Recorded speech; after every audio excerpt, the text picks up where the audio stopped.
साथियों नमस्कार। विवाह में योनि विचार क्या है? विवाह में योनि के विचार कैसे करते हैं? हम देखें नक्षत्र जो हम जानते हैं कि अभिजीत लेकर के 28 नक्षत्र बताए गए हैं। 28 नक्षत्र यहाँ देखे क्रम से दे दिया गया है। अब इनके बाद हम लोग ये देखेंगे कि इनके किस नक्षत्र के कौन योनि हैं और उसके योनि का वैर किस नक्षत्र योनि से है, इस पर हम लोग चर्चा करते हैं। अश्विनी और शतभिष जो नक्षत्र हैं उनके योनि जो है अश्व योनि कहा जाता है। वो योनि का भेद जो है वो महिष है। उसी प्रकार रोहिणी और मृगशिरा ये दोनों नक्षत्र का नाग योनि प्राप्त बताया गया है और इनके योनि जो है वैर यानी दुश्मनी एक तरह से कहें। वैर किससे है, किस योनि से? तो नकुल योनि से वैर है। आगे देखते हैं आद्रा और मूल। आद्रा और मूल के जो योनि होते हैं वह श्वान योनि कहते हैं। श्वान यानी कुत्ता कहा जाता है और उनका जो प्रतिद्वंदी है यानी योनि वैर जो है मृग से है। उसके बाद हम लोग देखते हैं पूर्वा फाल्गुनी और माघा। पूर्वा फाल्गुनी और माघा के जो योनि है वह मूषक योनि बताया गया है। जो मर्जार है उसके विपरीत यानी वैर योनि जो है मर्जार हैं। यहाँ पर ये ध्यान देना चाहिए। पुनर्वस और अश्लेषा जो नक्षत्र हैं उसके जो हैं पुनर्वस और अश्लेषा के मर्जार योनि बताया गया है, जिसके वैर योनि जो है मूषक हैं।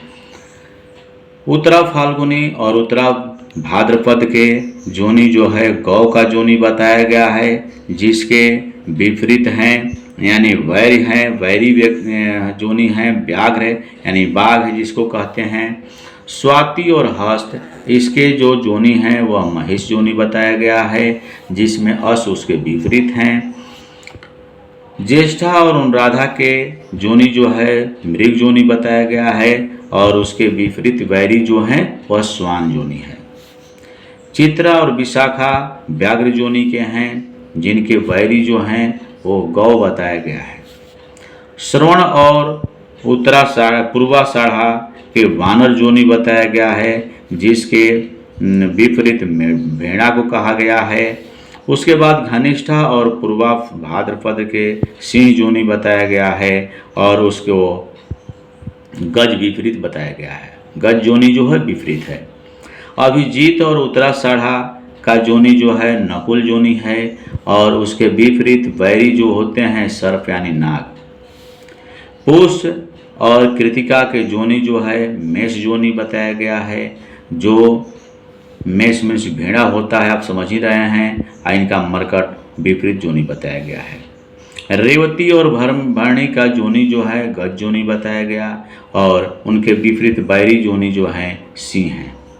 अब आगे देखते हैं गौ को बाघ से वैर है यानी व्याघ्र योनि बताया गया है। इसमें गौ योनि को व्याघ्र योनि से वैर है, क्योंकि गाय को व्याघ्र जो है वह खा सकता है यानी उस पर हावी रहेगा।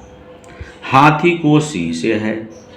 घोड़ा को भैंस से है यानी महिष जो आप समझे, महिष का मतलब भैंस होता है। कुत्ता को मृग से है।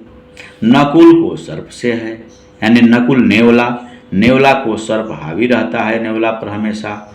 मर्जार को मूषक से है यानी मूषक यानी मूस चूहा पर मर्जार बिल्ली जो है हमेशा हावी रहती है। तथा बानर को भेड़ा से है, परस्पर शत्रु होता है।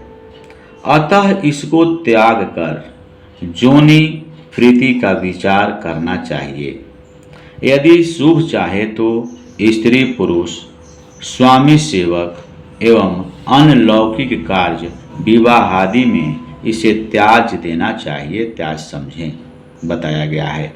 कहने का मतलब है कि यदि लड़का सर्प योनि का है, लड़की नकुल योनि का है, तो लड़का जो है लड़की पर हावी रहेगा, वो चल सकता है। लेकिन लड़की यदि लड़का पर हावी रहती है तो वह परिवार चलना मुश्किल हो जाता है।